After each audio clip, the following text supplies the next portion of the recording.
একটি শান্ত উপত্যকায় শহর ও ভিড় থেকে বহু দূরে একটি উঁচু পাহাড় দাঁড়িয়েছিল, গর্বিত ও মহিমান্বিত। তার পায়ের কাছে পড়েছিল একটি ছোট্ট নুড়ি, নিষ্প্রভ ধূসর আর একেবারে সাধারণ। প্রতিদিন নুড়িটি পাহাড়ের দিকে তাকিয়ে দীর্ঘশ্বাস ফেলত। আহা, আকাশ ছোঁয়া কেমন লাগে সে ভাবত, কিন্তু আমি তো শুধু একটা পাথর, আমার কোনো মূল্যই নেই। পাহাড়টা হেসে বলতো, তুই এখন ছোট ঠিকই, কিন্তু মনে রাখ, শক্তি আকারে নয়, সময়ে থাকে। নদীটি বিশ্বাস করতো না। বৃষ্টি পড়ল, ঋতু বদলালো, নদী বইল, কিন্তু নদীটি একই জায়গায় আটকে রইল, কাদায় আধা ডুবে। এক ঝোড়ো রাতে বজ্রপাত পড়ল পাহাড়ে। একটা বিশাল পাথরের টুকরো ভেঙে পড়ে গেল, গড়াতে গড়াতে নদীতে।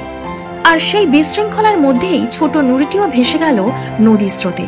গড়াগড়ি খেতে খেতে, ভয় পেতে পেতে, কিন্তু এগিয়ে যেতে যেতে প্রথমবারের মতো সে আর আটকে রইল না। নদী মৃদুস্বরে বলল, পরিবর্তন ভয়ানক মনে হতে পারে, কিন্তু সেটাই তো তোর বড় হওয়ার পথ। দিন কেটে গেল, সপ্তাহ গড়ালো।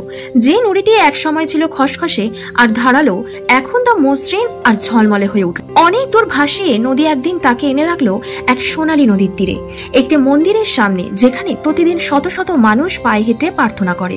এখন সেই ছোট্ট নুড়িটি, যে একসময় নিজেকে অকেজো ভাবত, একটি পবিত্র পথের অংশ, যেখানে প্রতিটি পদক্ষেপ সে আশার ছোঁয়া পায়।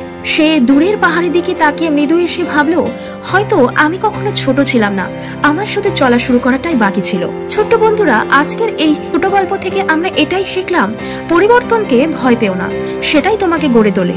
সবচেয়ে ছোট নুড়িও জলজল করে যদি সে চলা থামায় না। তুমিও আজ যেখানে আছো সেটা শেষ নয়, প্রতিটি পদক্ষেপই তোমাকে গন্তব্যের কাছাকাছি নিয়ে যায়। ছোট্ট বন্ধুরা, আজকের গল্পটি যদি ভালো লেগে থাকে, অবশ্যই আমার চ্যানেলটি সাবস্ক্রাইব এবং লাইক, কমেন্ট, শেয়ার করো। আজকের মতো এখানেই, আবারও আসবো পরবর্তী একটি পর্ব নিয়ে।